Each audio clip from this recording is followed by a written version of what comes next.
হ্যাঁ, আমরা আরেকটা ভিডিওতে আসলাম। এখন আমরা দেখব আমরা যে টপোগ্রাফি সার্ভেটা করেছি এটার যে ডাটাটা আছে এই ডাটাটা আমরা কিভাবে প্রিন্টএভের মাধ্যমে আউটপুট করতে হয় সেটা আমরা এখন দেখব। হাসান শুরু করো তাহলে।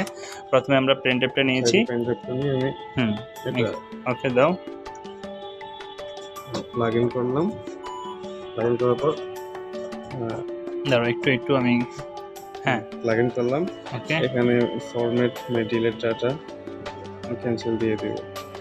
ঠিক আছে, ডাটাগুলো আপনার প্রিন্টএভের ডাটাটা ফরম্যাট হয়ে যাবে। না আমরা ক্যান্সেল দিই।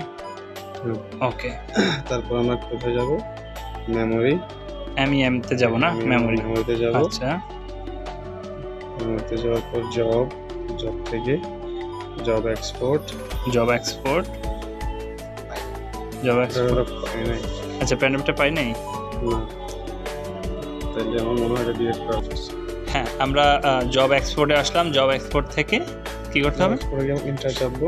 ইন্টার দিয়ে এবার হচ্ছে জব নাম লিখতে হবে। যদি চাই যেটা রানিং জব আছে সেটা এক্সপোর্ট করতে হবে। যদি আমাদের এক্সট্রা জব থাকে, যদি আরো জব ক্রিয়েট করা থাকে তখন চাইলে এখান থেকে সিলেক্ট করে ওই জবগুলো আমরা এক্সপোর্ট করতে পারবো। যেমন আগে একটা যে জব ছিল ওটা আমরা চাইলে এক্সপোর্ট করতে পারবো। ওকে, এটা সিলেক্ট করে রানিং আছে এটা রানিং, জাস্ট ওকে দিলে। হ্যাঁ, ওকে দাও। ওকে কোনটা দিয়ে দিতে হবে? এন্টার। এন্টার দিলে আবার দেখাই যে জব এক্সপোর্টে গিয়ে রানিং যে জবটা থাকবে ওখানে গিয়ে ওকে দিবে। ওকে দিলে এই যে জব এক্সপোর্ট হচ্ছে। হ্যাঁ, শেষ হয়ে গেছে। তাহলে তো খুবই ইজি। ধন্যবাদ। আমাদের ডাটা ট্রান্সফার প্রসেসটা এখানেই শেষ। Thank you.